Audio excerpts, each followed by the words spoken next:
Good evening, everybody. Good evening. The parsha opens up with the tzivui, with the command of Shoftim, to put judges and people that are disciplinarians, I guess you call it, enforcers, law enforcement, in all the gates of Eretz Yisrael. In Eretz Yisrael, the mitzvahs in every town. In the Chutz La'aretz were not as equally as commanded. Over here, we have to just put a base in every plach, in every province, and that's something to look into. Why Eretz Yisrael is different? That we must have much more. It has to be much more densely packed with courts, than when the Jews have to, when they unfortunately live outside the land of Israel. So the Jewish settlement outside the land of Israel has to do in every plach, every province. There's something to that. Well, the idea is already alluded to in the pasuk. It says, "Tzedek, tzedek tirdof, leman techyev yashar." Pursue justice in order you should live and inherit the land. That Rashi brings the Chazal that in the schus of minui dayanim, of appointing judges, we have tranquility and we inherit Eretz Yisrael. So there's a special connection between Eretz Yisrael and the dayanim. So it's something which you have to look into. It's very interesting that interesting to point out that the other commandments in this week's parsha all have to do really with government. It opens up with setting up the court system, but also have the parsha, the mitzvah of appointing a king, and we have the also the laws of the authorities of a navi. Right, so all the people that govern us and have authority, the Bezdin, the Batei Dinim, the Bezdin Agadol, and how the Zaken Mamre is not allowed to argue with the Bezdin Agadol, and the king and the Navi, and of course one of the major functions of government is it's the governing bodies that have the authority to take us out to war. Right? By what right? Can you demand from another person put his life on the line? Right? Only the divinely appointed government, what the Torah appointed, the king that the Torah appointed, right? But they didn't let the Torah endorse the Navi, right? That that the Torah instructed us to follow in this week's parsha. These people were granted authorities amongst their authorities, which really shows how their authority, they have real power to govern us, is that they could take us out to war. As therefore the laws of war and engagement are in this week's parsha. Okay? So now this week's parsha is always the very first parsha we read in Elul. And that has to say something. If we've had this order of laning for hundreds and hundreds of years, in the days of the Rambam already it was old, this way of laning. So it always, for hundreds of years, perhaps even 1,000 years already. Right, Parsha Shoftim is always the first parsha in Chodesh Elul, and so we have to maybe look, and try to understand what the message is. Now we knew, that Elul is a month of tshuva. Right, we're preparing for Rosh Hashanah. It's the time when Moshe Rabbeinu was invited to go back up to heaven to get the second luchos. So he went up on Rosh Chodesh Elul, came down on Yom Kippur. So now the Gaon, the Vilna Gaon, in his commentary on the Sefer Yetzirah says that what reigns in the month of Elul is the letter Yud in Maisa, the letter Yud in action. And so regarding that statement of the Sefer Yetzirah, just trying to explain what action does the letter Yud reign in, says the Gaon Psolacha, the command that I guess Moshe Rabbeinu executed on Rosh Chodesh Elul to carve, to chisel the tablets. That's the Maisa. Right, that's the Himlich Ois Yud b'Maisa.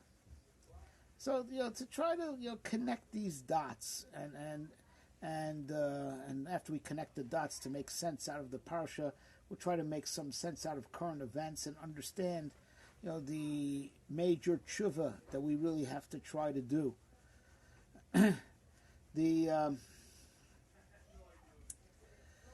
By the first luchos, that we lost because of the sin of the golden calf. So we know that both the tablet and the writing were equally from God. Moshe Rabbeinu went up to heaven empty-handed, came down with luchos. Luchos ma'aseh Elokim, v'amichtav michlokim chorus luchos.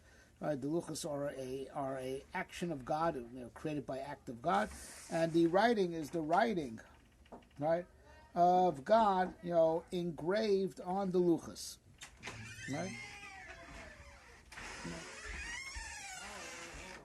Engraved on the luchos, right? So both tablet and the writing on tablet were equally divine from heaven. Now the second luchos is not that way. Psolacha, Moshe Rabbeinu was instructed, you chisel, these tablets. And I'm going to write on these luchos that you chiseled the same words that were on the luchos that you broke. Right? This is the fundamental difference, right? Did God make the luchos? That's the first luchos. Second luchos, we have to make the luchos. We have to, and it starts with chiseling. Right? So now, last night in the Young Israel of Long Beach, I gave a very long address about this, and I will be posting the audio of that presentation online. Tonight, I want to go on a slightly different approach, and drive home to, the current events.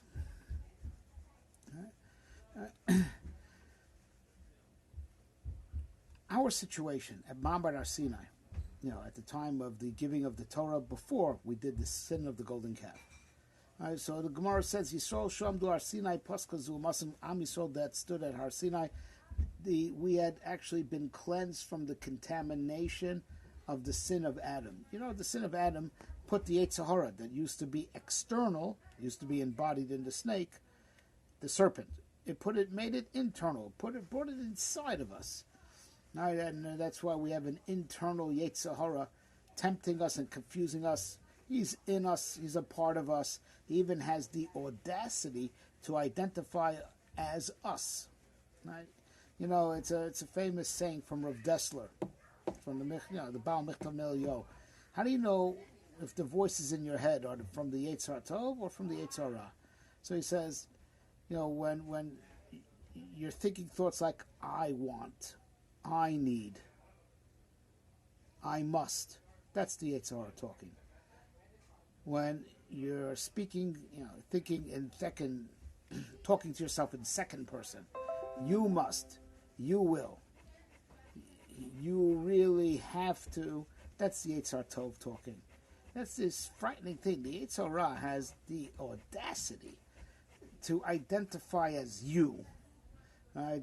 Whereas the Yetzer Tov knows its place. That both, it should be pointed out that both the Yetzer Tov and Yetzer Ra are creations that are added to us. They're not the neshama. There's long discourses on this in Rav Chaim Vital's Sefer Sharei Kedusha, that the Yetzer Tov and Yetzer Ra are additives. They were added to us. There's the neshama and then there's the guf. But to give the neshama options to choose from, right? The power of free will is in the neshama. Right? But the neshama needs options and has to be pulled towards those options. So God gave the option of the Yetzer Ra to pull towards the evil, tempt and pull towards the evil, and He gives the Yetzer Tov to pull and tempt towards the good. And the neshama decides between them. Right, so the Yetzer Tov is honest, because that's the problem. Nice guys finish last. He's honest, and he says, "Okay, I'm just the Yetzer. I'm here to influence you, and I say you should, you. The Yetzer Ra, he's a liar. He's bad, right? So you can't expect the bad guy to tell the truth, right? So the Yetzer Ra says, I, as in he pretends to be you, and he confuses you that he is you. And what he wants is what you really want. Freud fell for it, and Freud talking about if a person's base desires are him, and therefore he won't be happy until he as it were, to some level recognizes and gives in to them, and it's not true. Yetzer Ra is not you, but he has the audacity to say that he's you, and you'll see where we're going with this in a second as far as current events. But speaking of how the Yetzer Ra is just such a true liar. I'm reminded as I'm speaking of a story that I heard from my Rebbe, Moshe Shapiro, Zecher Tzaik V'Kodesh Baruch. He told me this story once when I was visiting him on Sukkot. And he said the name of one of the Gdom from 2 generations ago, Rabbi Cheskel Abramsky. Rabbi Cheskel Abramsky was the Rav of Slutsk, and he was imprisoned by the Soviets until subsequently he got released, and then he immigrated to London and then to Eretz Yisrael. So the Rabbi Cheskel Abramsky used to say about Soviet Russia, there's one newspaper there, and it's called Pravda. I imagine it still exists even until this day, Pravda. Now, Pravda means truth. So ask Rabbi Cheskel Abramsky, I don't get it. Everyone knows that Pravda is full of lies, right? It's like the failing New York Times, and the fake media of today. All right, so everyone, it's full of lies. How do they have the audacity to call themselves Pravda, truth? He said, no, that's the whole point. They wanted to make it the perfect lie. It should be an absolute lie. There should be nothing in the newspaper that could be true. Right? They wanted even the name to be a lie. Because what should they call the newspaper? Lies? Call the newspaper lies. That's the truth. Because it's lies. So you have to call the newspaper truth. So even the name of the newspaper should be a lie. Right? So anyway, the Yitzhar is a liar. Right? So he's a bad guy. So just like he tries to tell you to do bad things, he also is, he himself, just like he lies to you and says it's good for you, he's willing to lie all the way and say he is you. Right? So now we were rid of that fiend, the Yetzer Hara, briefly, when we said Na'aseh v'Nishma, and we were supposed to get tablets in accordance to that level that we were on. That just like the Yetzer Hara was banished from within us, so we were pure. Even the body was pure. So the tablets, which is the body that carries the writing, so the body is the body that carries the soul. In Luchos, tablets is to body, and the writing on the tablets is like the soul that's comes to influence the body. Like you put the writing on the tablets. Right? So the tablets were divine. They're because they were pure.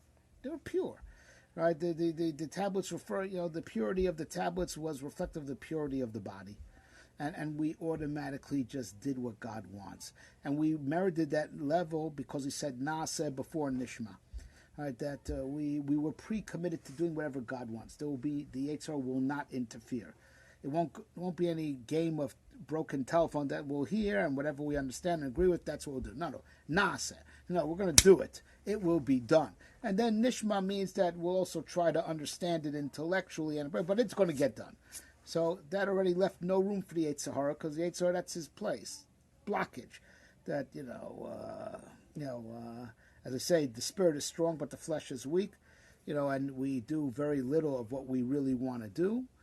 Like the Gemara says, God, we want to do what you want to do, what you want from us. But mi ma'akev, who gets in the way? The source should be, so the Yetzer Hara and the Shibud Malchus and the Ghost, these things get in the way. The Lashon of Chazal gets in the way.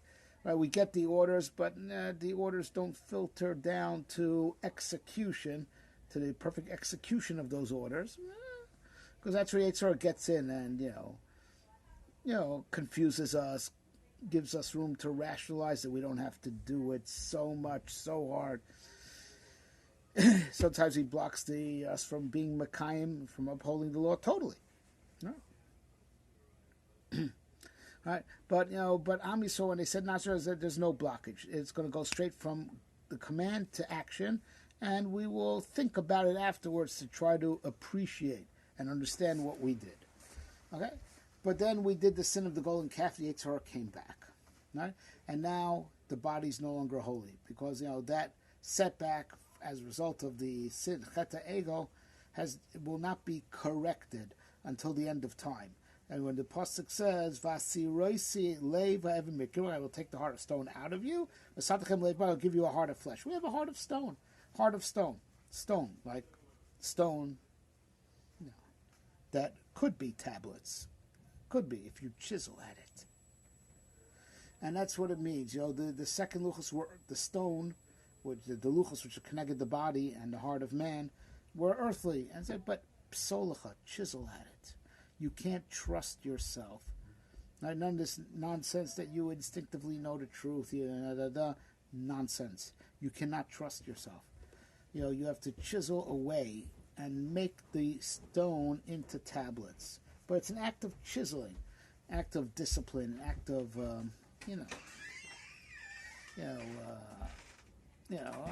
everything goes into chiseling. You have to be willing to change your worldview, chip away at what society told you, chip away at what you thought at first glance to be true, chip away. And chip away also means discipline. You know what it's like? Shoftim v'shotrim, right? Judges, that's the conscience, that's the intellect. And shotrim is the enforcers. And both are implied in the chiseling. There's chiseling away at your intellect that don't let society, don't let people sell you a bill of goods. You got to chisel away and second guess what you've been fed, or second guess what you thought at first glance. And you also have to chisel away at yourself as in discipline. Right? And that's all necessary because the body is not intrinsically pure anymore. It's adulterated with the Yetzer Hara. So you can't trust yourself. And that's what the Sifrei Chasidus say in the name of the Baal Shem, Psolacha in Milashon Psul, to disqualify. Disqualify yourself. Assume that you don't have the truth. Assume that that you're not doing the right thing. Always second guess yourself, right? Because from that only good things happen. And that's why the Gemara, which is what kept Torah alive for us, the Talmud that was written in the Golos, right? The Talmud works that way. It never accepts anything given. Always asks the question, how do you know? How do you know? Are you sure? Maybe you could deflect it. Always second guessing.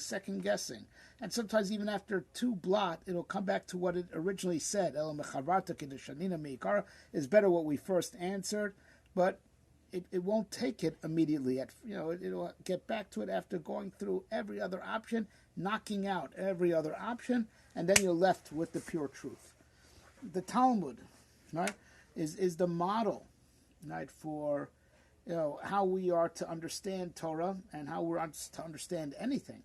Always through second guessing, always making sure that all other possibilities have been eliminated. Right? Chipping away. Psolacha. Right? Because we can't just see the truth. You can't trust yourself. And you can't be certain until you've knocked out all the other possibilities. Right? And that you've raised every issue that you could possibly raise regarding the approach that you do want to take, and make sure that stands up to all those challenges. Right? And that's because we've had the Talmud. That's what kept our heads straight and gave us the intellectual prowess not to be influenced by all the foreign cultures we were exiled by. And halacha, the fundamentals of how to figure out halacha, even new halacha that needs to be figured out every generation, we get that technology from the Talmud. We use the Talmudic method of dialectic, right, to pose svaras and to pose proofs and to build a psak. Right? If not for the Talmud, we would have lost our grip on Torah and our grip on truth years ago, centuries ago, millennia ago. So now, you can understand now that the Parsha Shoftim is always the first Parsha in Elul. Elul is about preparing to re-accept Torah. Excuse me. Yes. I'll call him back. When? In 10 minutes. Okay. I'm sorry about that. Distraction. But anyway, getting back to the point,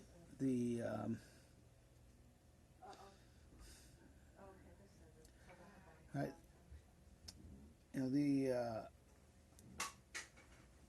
we're preparing to re-accept God as our King on Rosh Hashanah, and only after that we can really say we're sorry and reconcile with Him on Yom Kippur. That's how Rosh Hashanah comes before Yom Kippur.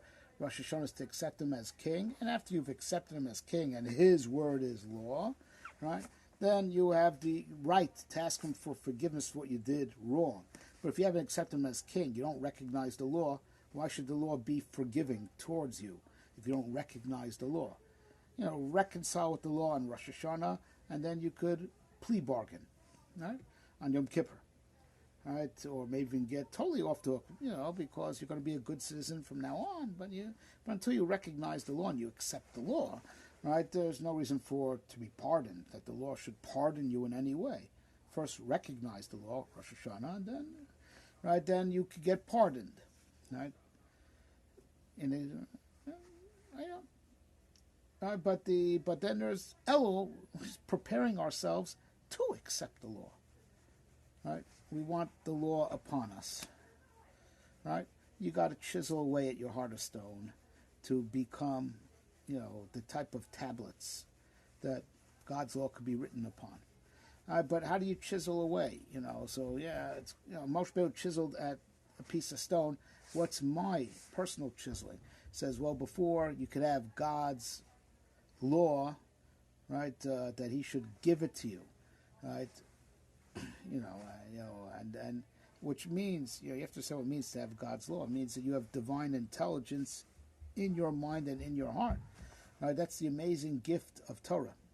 Right, and that God is now giving Torah again on Yom Kippur, because the original level of the giving of Torah we lost, and He's giving now Torah in a new form, the same Torah in a new form that is still the giving of the Torah means God's mind in your mind, right? It's like the words of the tablets, right? The word of God, engraved upon you. Right, so it's going to be engraved on a stone heart, but the heart has to at least be in a position to be somewhat of tablets. So you have to say like this, right? Before God will reveal the full, divine intelligence, which is the Torah to us, that should be our Torah and should sit beficha b'lvavcha, in our mouths and in our hearts. That the Torah should mamish be dvarei asher samti beficha, like the Navi says, my words in your mouth, God's words in our mouth. It's beficha u'b'lvavcha. Right. Before that, hey, let's do something to improve yourself a little bit. Discipline yourself a little bit. Have a little bit of a conscience. Then on the basis of that conscience, that'll be a base to receive the Torah that will be reissued on Yom Kippur. Right? But you have to create a base for it to be chal on. Right? It's a base for it to sit on. And that's what the Torah commands. Shoftim titen lecha. Right? You, for your sake. Shoftim v'shotrim. Right? And that's the function of Eretz Yisrael. We know Eretz Yisrael is the holy land. That means the divine presence rests more in Israel than it rests elsewhere. The divine presence is everywhere, but it doesn't rest everywhere because it doesn't merge. It doesn't merge, with physical life, outside of Eretz Yisrael. In Eretz Yisrael, it's the holy land. That's called that the divine intelligence actually sits in that land, right? And that's why, parallel to how Eretz Yisrael, the divine intelligence, actually sits in the land of Israel. We spoke about this last week. That's why, parallel to that, you need even more Batei Dinim, because the Batei Dinim, Elokim Nitzav Ba'ad Askel, God stands in the midst of the judges, and the judges are God's messengers to bring His law to earth. And when they bring His law to earth, right, then His law is revealed in a way that's, first of all, intellectually satisfying, because, the Dayanim, they understand what they're saying.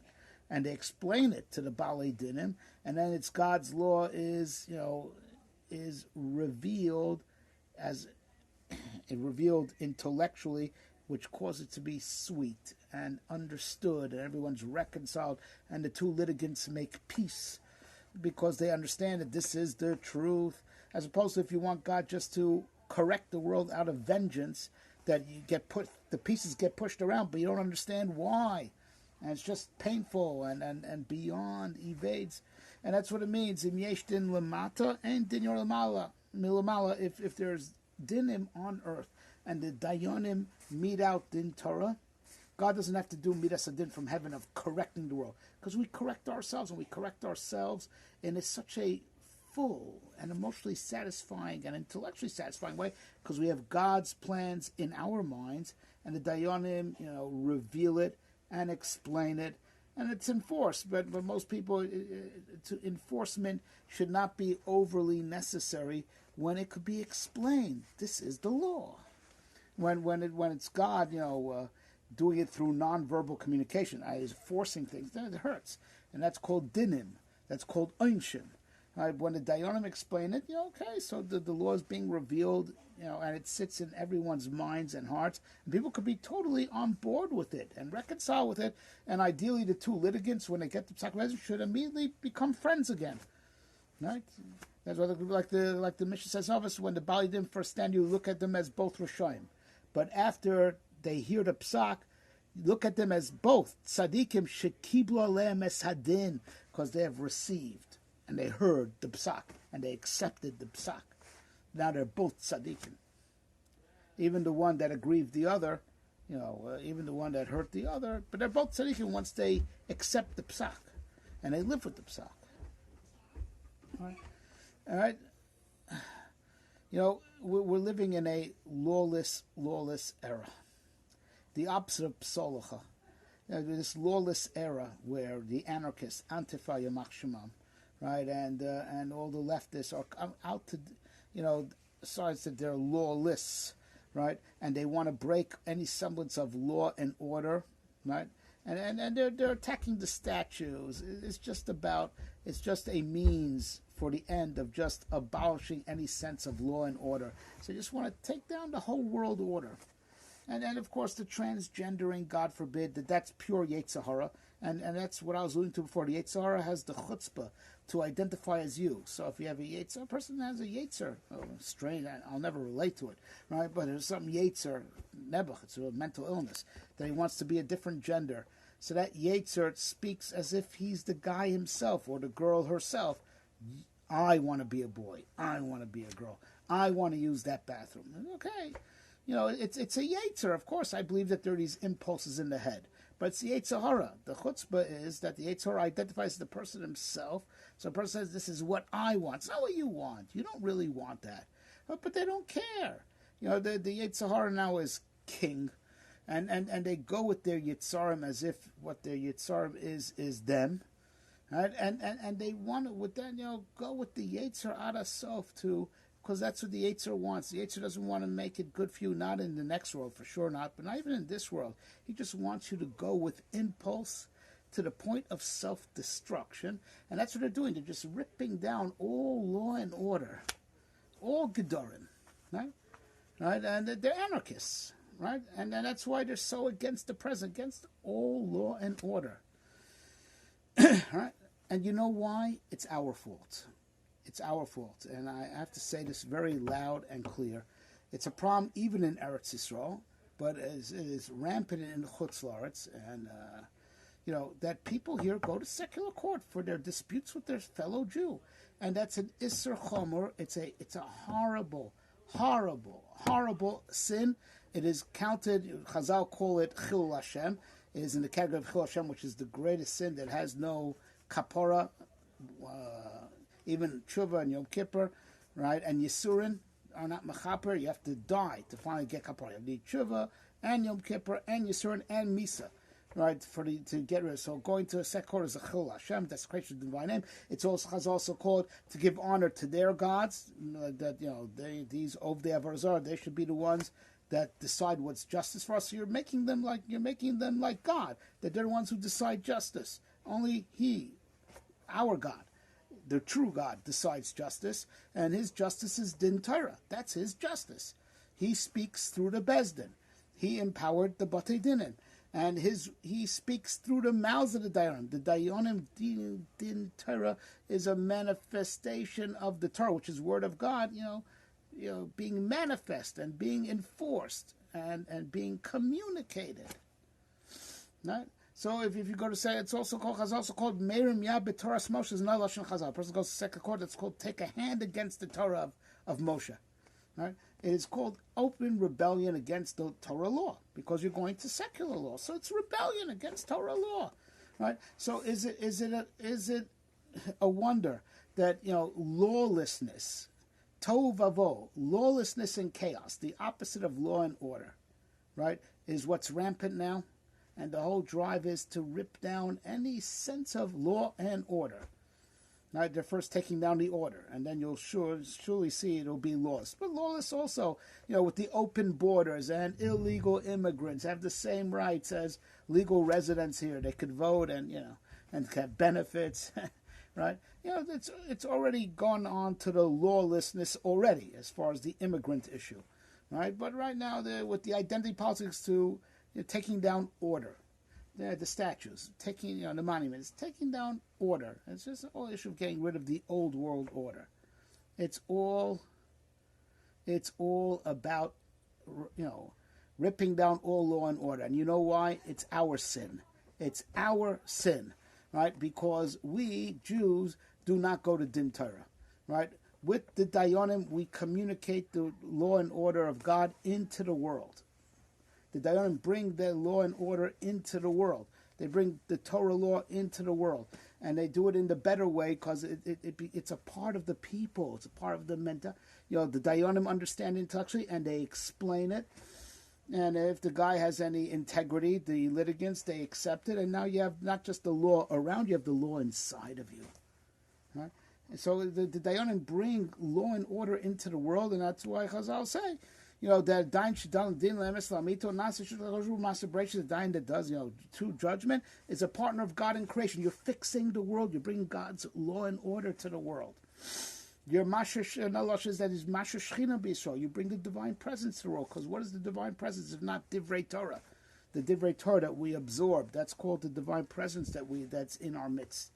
Right? The Dayanim bring law and order to the world, God's law and order. And it's because of the sin that Jews are not going to Din Torah, in their affairs between each other. And God forbid, I've heard people speak terrible Lashon Hara. No, the Batei Dinim are corrupt, and they say, Chas v'shalom, you're not allowed to say it. So find a good bezdin if you really think that way.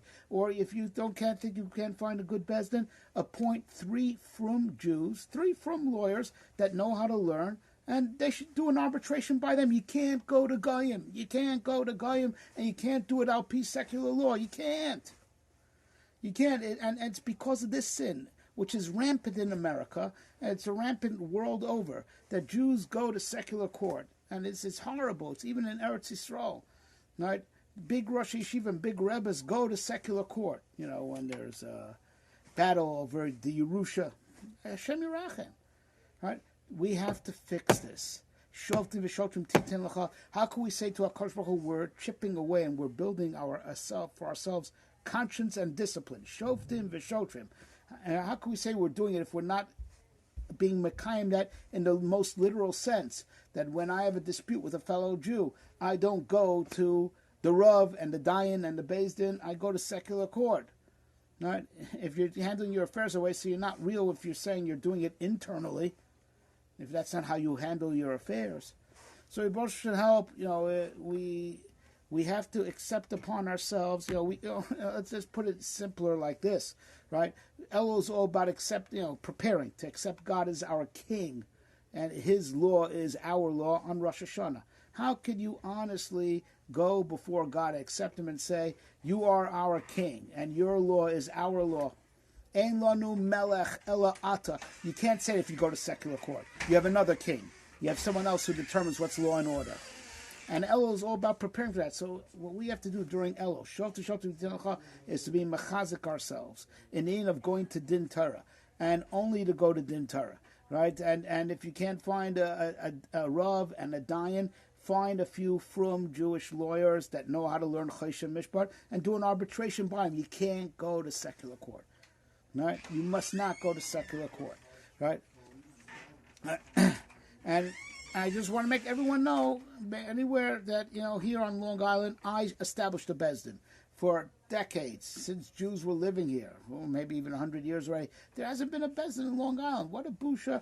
Baruch Hashem, 2 years ago, I established here a bezdin, Amud HaMishpat. It's a bezdin for everything, monetary disputes, right, arbitration, Gittin, Chalitza, Gerus. There is a Beis Din on Long Island. Amud HaMishpat, right? I will post after this the contact information. We have to be mischazik to go to Din Torah. The vacuum of law and order is in the world is our fault because Yidden are not going to Din Torah, right?